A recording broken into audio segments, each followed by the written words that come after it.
All right. Tonight is cook all of the remaining vegetables from last week night. So I've got dual frittatas going at the moment. And then stir fry. I've got rice cooking so that way I can have stir fry with new vegetables tomorrow.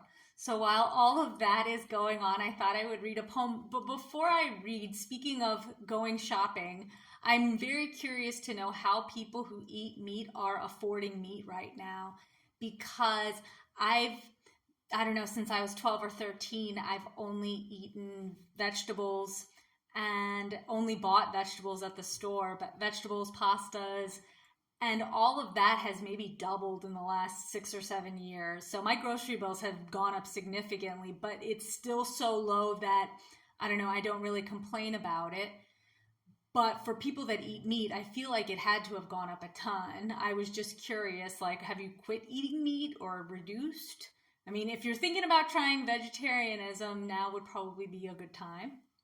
But meanwhile, I'm going to read you a poem, and it's called The Giant Zipper in the Sky, and it's a bit of jazzy escapism because I like to party.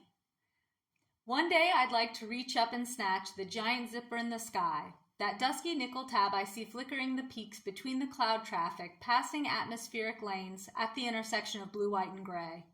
And I'd like to stretch up on my tiptoes as far as those 10 phalange will extend, and get as high as Hercules high on death and tales told to make death seem grand.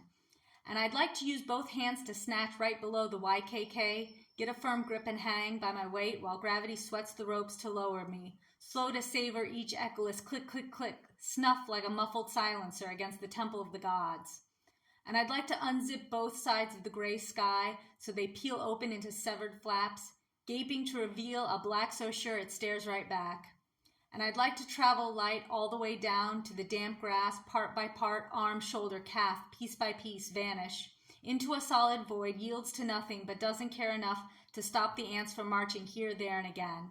And I'd like to progress until there is nothing left of evidence of where I stood but the zipper I clutch. Then I'd turn around on the other side and zip that zipper right back up.